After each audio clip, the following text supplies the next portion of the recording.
All right, we're going to look at rational functions. So if we just graphed this parent graph, the function 1 over x, and so here we would get 1/4, -1/2, -1, -2, -4. This one would be undefined. And then this is +4, +2, 1, 1/2, and 1/4. So if we go in and graph those points, we'll do our negatives first.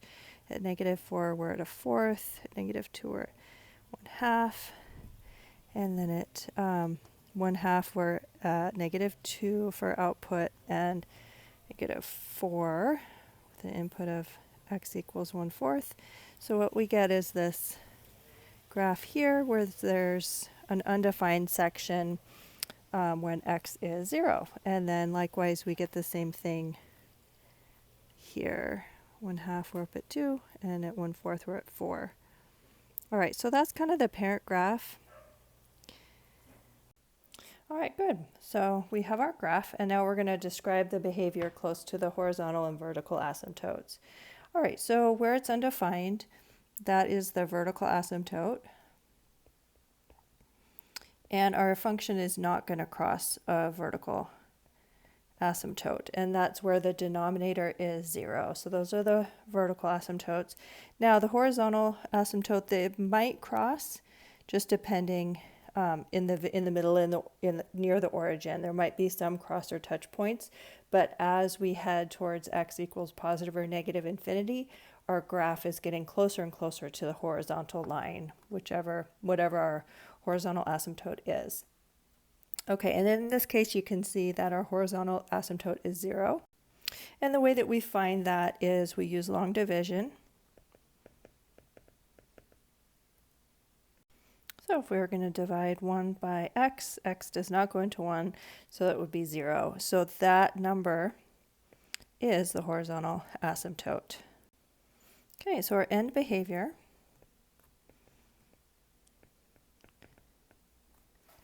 Our graph is going to go and head towards that horizontal line. Oh, y equals, sorry, that should have been 0. Okay, so as x goes towards infinity, y goes to 0, and as x goes to negative infinity, y goes to 0 as well. Okay, now let's look at our behavior near the vertical asymptote. X equals 0. All right, so here as x goes to, let's see, if we're coming from the left-hand side, right, if we're coming from this direction, what's happening is that our function is heading down and our output is heading closer and closer to negative infinity.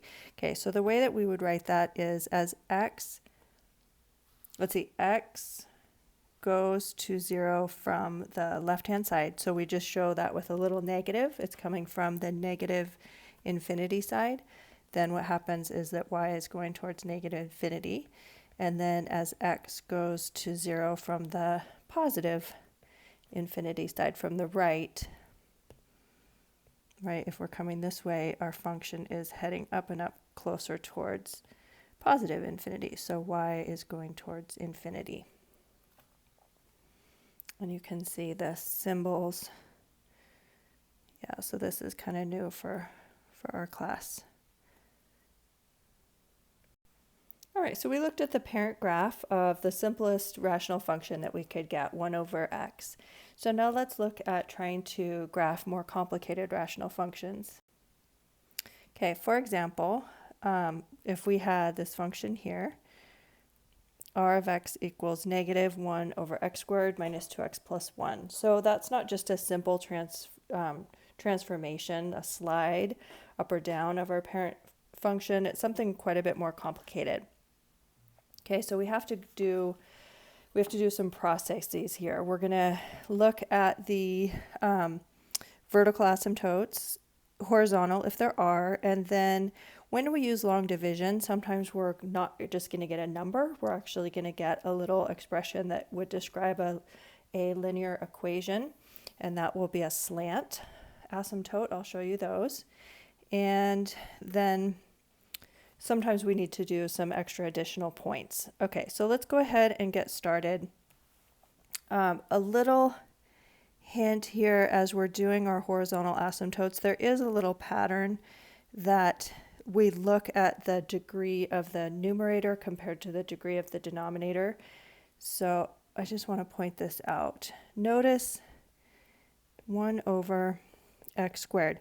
That's kind of actually like 0x squared plus 0x plus 1.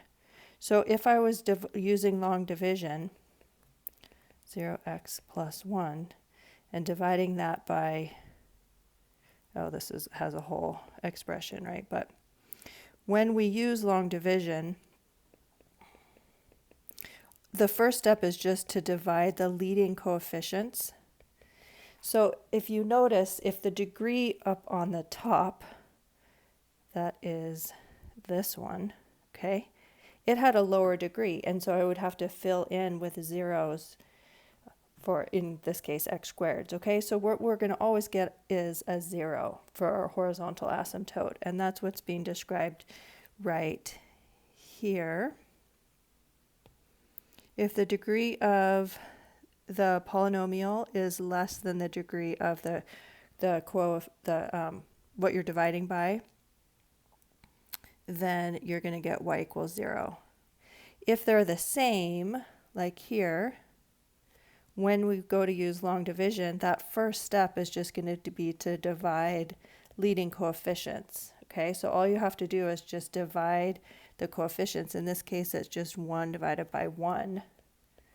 And that is telling us our horizontal asymptote. Okay, so that's the next one when they're the same. Oop. Okay. We just divide leading coefficients. And then if you have your numerator has a greater degree than what you're dividing by, then we're going to get no horizontal. We might get what's called a slant asymptote. Okay, so let me just go through and do a bunch of examples. All right, first thing I'm going to do is let's think about the domain here. So I'm going to factor. And so the domain would be affected when we have a denominator of 0. So our domain of R would be that x cannot equal 0. So we're going everything else. So we're going from negative infinity to 0, skip 0, and then head on off towards positive infinity. So the vertical asymptote is that danger zone, right, when x equals 0.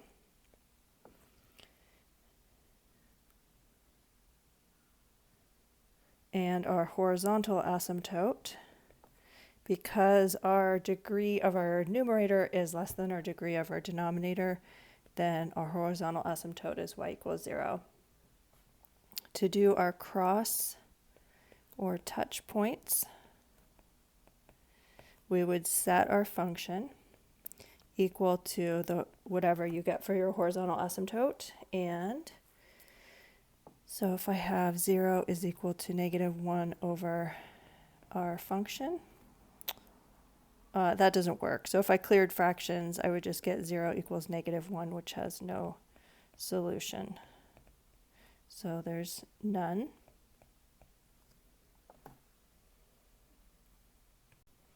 Okay, let's do our next one.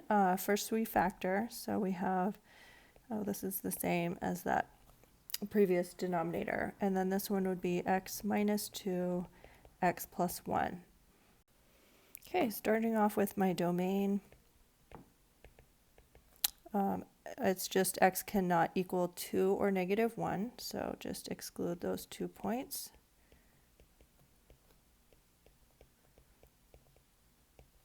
Okay, and now our vertical asymptotes are those exact places, so x equals negative 1 and x equals 2. And then our horizontal asymptote, we think about the degrees. Here they're the same, so I just divide by those leading terms and looking at those coefficient, so y equals 1. And then I look at cross or touch points. Okay, so I set my function x minus 1, x minus 2. Just set that to what we got for our horizontal asymptote. And let's see, go ahead and multiply both sides by that x minus 2x plus 1 to clear fractions, and then we would get x squared minus 2x plus 1 when we FOIL out the left side, and x squared minus x minus 2. Let's see, those cancel. And I'll go ahead and add 2 to both sides and add 2x, and so I've got x equals 3. Okay, so my cross or touch point would be 3, and then we set that it's all about the when is the output equal to the horizontal asymptote. Well, that's when the value of y is 1. Okay, so that's where we start when we're trying to graph these. Okay, so now let's do our next step. Okay, so the next step is to find the intercepts, and the y-intercept is just nice and easy. You just plug in 0.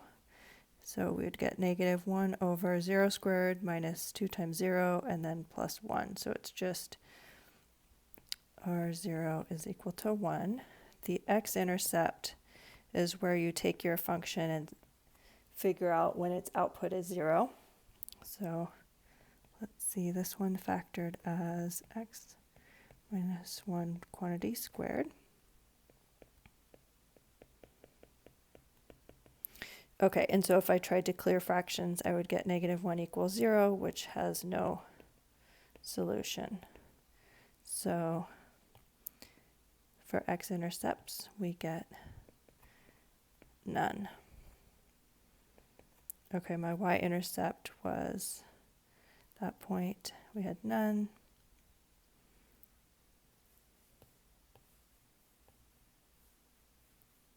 Great. Okay, so we know our intercepts. Let's do it for the next one, and then we can go ahead and start graphing both of these.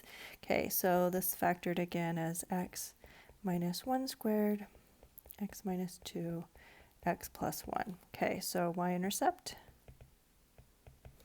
Just plug in 0 there, and I would get negative 1 squared all over negative 2 times 1. So it would be over 1 over negative 2. So my y-intercept is 0, negative 1/2. My x-intercept is when I set my function minus 2, x plus 1, set it output to 0. Clear fractions, we would get x minus 1 squared is equal to 0. Taking positive negative square root, we just get x minus 1. Well, we could even just use the 0 product property there and get our solution is x equals 1. Okay, so that gives us the point when x is 1, our output is 0.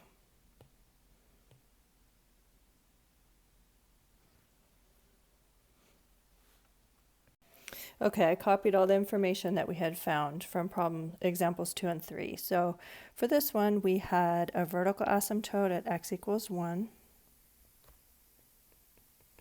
Okay, and that means the graph is not going to cross there. Our horizontal asymptote of y equals 0, it might cross in close to the origin, but out when x is positive or negative, getting closer to positive and negative infinity, our function is going to be heading towards that horizontal line. We don't know from what direction, okay, so we still have to figure all that out. Now, we also found out it doesn't have any cross or touch points, so that's really important. It has a y-intercept at 0, negative 1, and no x-intercepts. So it doesn't ever cross. It has to be heading eventually towards that horizontal line y equals 0. So there's no other option for our graph. over in quadrants 2 and 3. Okay, now the thing about a vertical asymptote is that our function is going to be heading, as it gets close, it's either going towards negative infinity or towards positive infinity as we get closer and closer to that vertical asymptote. Okay, so there's no way for it to be coming up here because we don't have any x-intercepts, we don't have any cross or touch points, so that's not an option. Okay, so that means that we must be coming here. Okay, now we don't know what's going on in quadrants 1 and 4, so we're going to need an additional point to just figure out where we are. Okay, so let's just do something that's not on that vertical asymptote. Let's just do 2. Okay, and I'll plug that into my function. It was negative 1 over x squared, so that'd be 4, minus 2 times x, so that's 4 plus 1. Okay, so that would end up just being an output of negative 1. So at 2, we're at negative 1. Okay, and then again, using that logic, I'm not certainly going to be coming towards positive infinity because I'm not crossing up into that upper quadrant 1. So I'm coming down this way.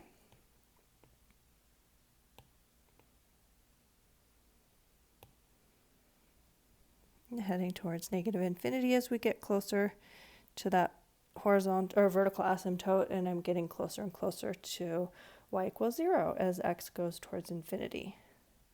So that one's done. Okay, copying all the information we came up with in the first couple of examples. Now let's look at what we got here. So we have a vertical asymptote at x equals negative 1 and at x equals 2. And we have a horizontal asymptote at y equals 1. Now we have a y-intercept at 0, negative 1/2.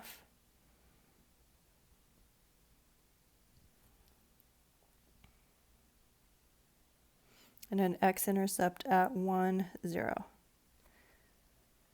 We have a cross-touch point at 3, 1.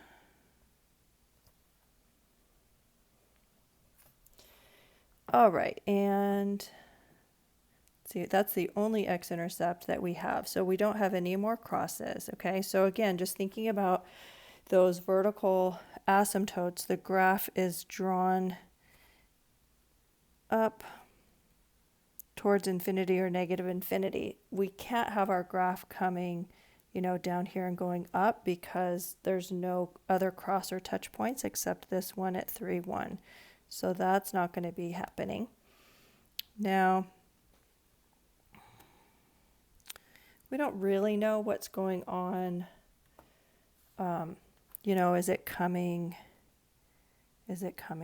I don't know, coming up and then heading?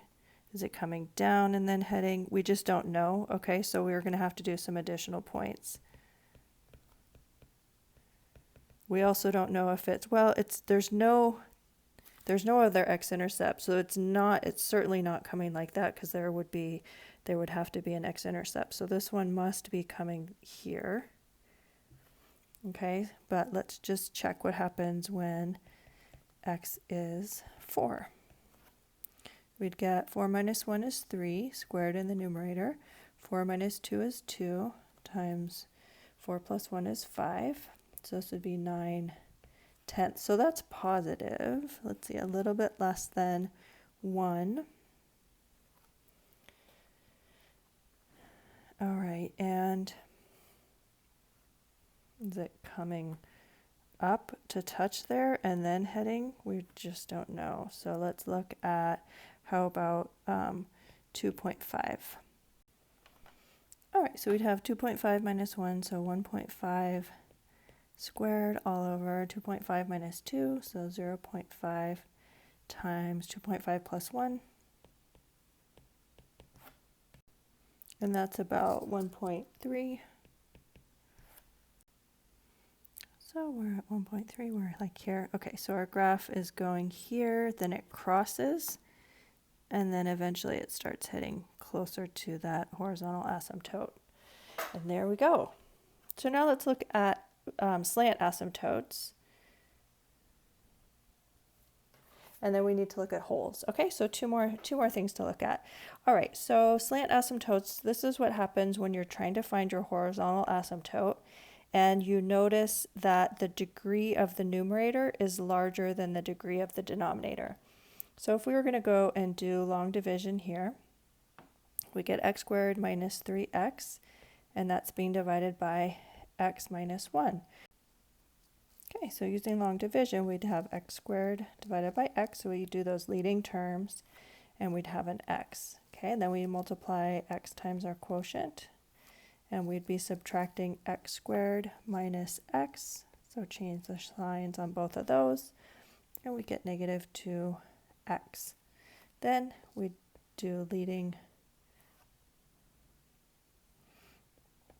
terms, and we get minus 2. So now we're taking that minus 2 and multiplying it by our, so we're subtracting negative 2 plus 2. All right, so we would be writing that as minus 1. Okay, so what happens as x gets closer and closer to infinity, we're taking that 2 and dividing it by a bigger and bigger thing. And so that ends up going towards 0. So a remainder becomes really inconsequential. So what happens is as our functions, as we look at what happens as x goes towards infinity, we're getting closer and closer to y equals x minus 2 as our output. Okay, so that's not a horizontal asymptote, so there's none.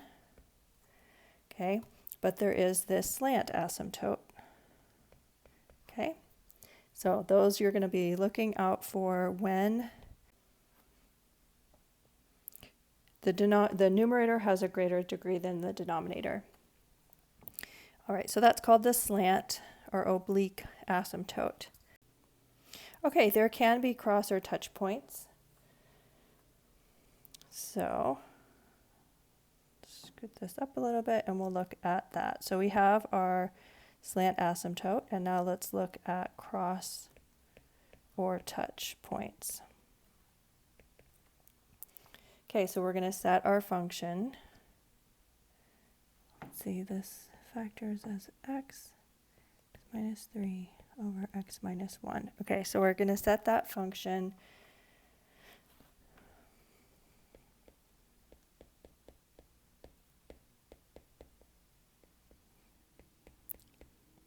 so that its output is equal to our slant asymptote, and then we can clear fractions, multiply both sides by x minus 1, and go ahead and FOIL that out. X squared minus x minus 2 more x's, so minus 3x plus 2 is equal to x squared minus 3x. Okay, and then we can start canceling a little bit, and we would get that 2 is equal to 0, which is a no solution. Okay, so that just tells us that there is no cross or touch points, which is good information, so that's important. Okay, now to do our graphing, we need the rest of the information. We need our vertical asymptotes, and that's when our denominator is 0. We need our horizontal asymptote. Well, there isn't one when I go to do long division. This is not a horizontal line, so there is none. Our y-intercept, that's when we plug 0 in, so that would be 0 times negative 3 all over negative 1, that's just 0. Okay, and then our other point is x-intercept, and that happens when our function is set equal to 0. And notice when you clear fractions, you would multiply both sides by that denominator of x minus 1. The x-intercepts are all about where our numerator is set equal to 0, because that's what ends up happening here when you clear fractions. Okay, and that happens at x equals 0 and x equals 3.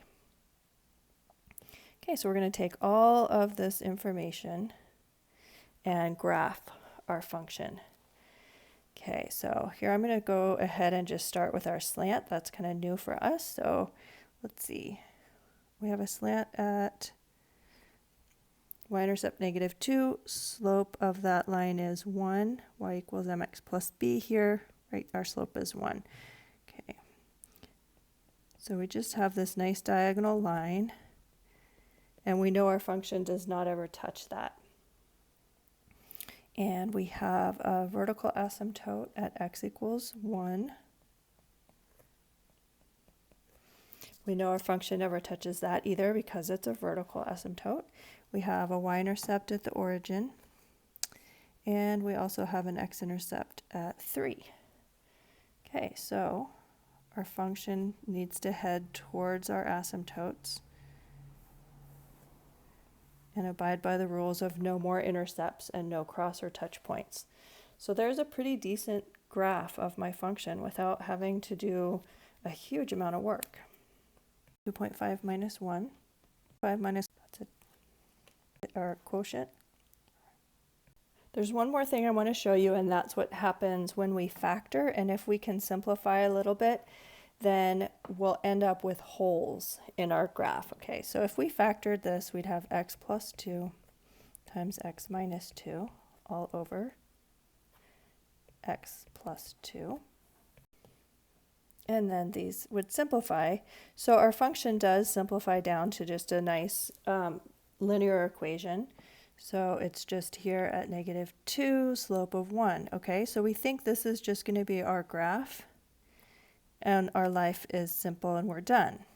However, because I simplified right here, there is a problem right there. X cannot equal -2. That would create a 0. Okay, so since that's the domain restriction, when you simplify that, when you cancel from numerator to denominator, what you end up with is a hole. Okay, so there's actually, if you zoomed in on this right here, there would be a little hole right in there.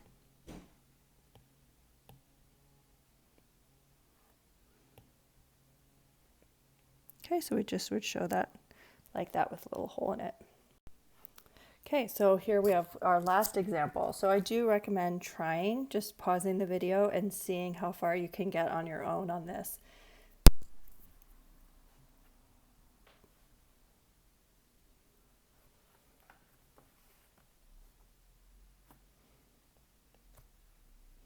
All right, welcome back. So the first thing that I would do is factor.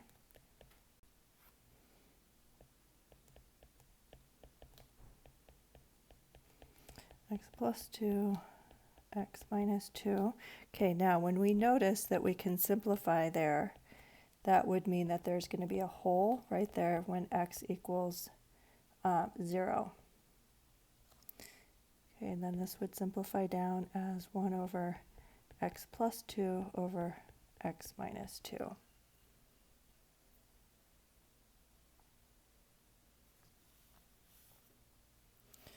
Okay, now let's start working on our y-intercept.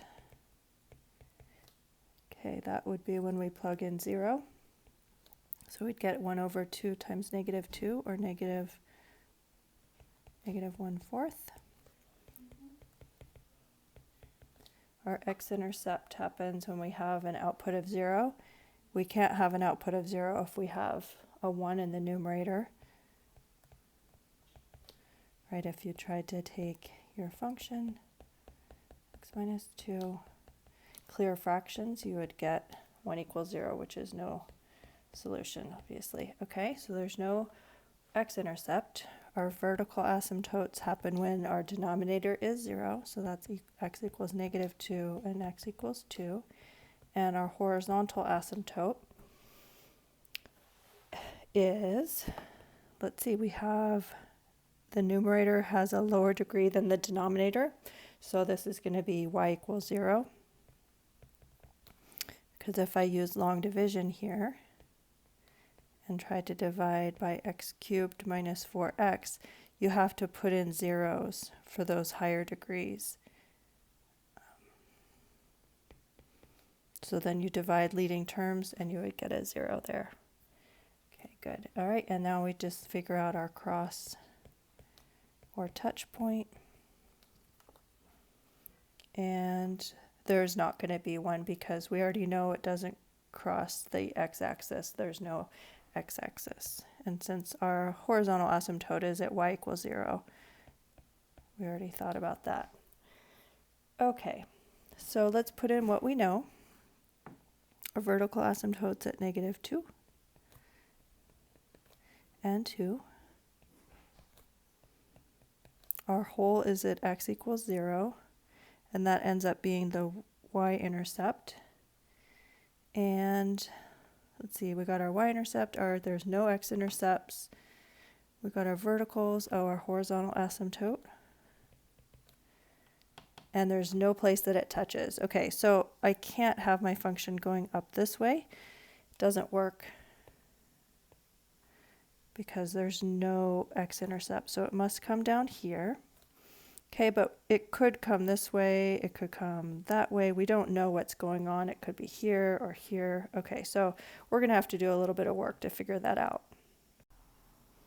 Okay, so let's do additional points.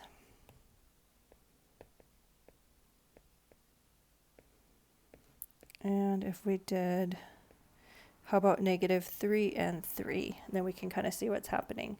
All right, give myself a little bit of room.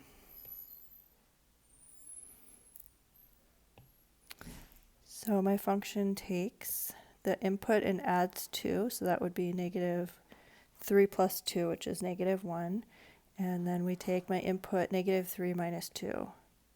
So that would be at positive 1/5. And then at 3, we'd have 5 times 1. So that's also positive.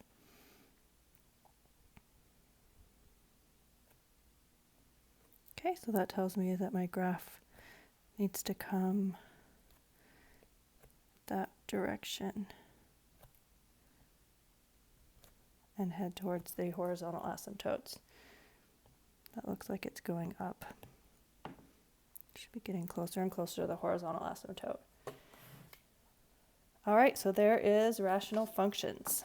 Holes, slant asymptotes, you name it.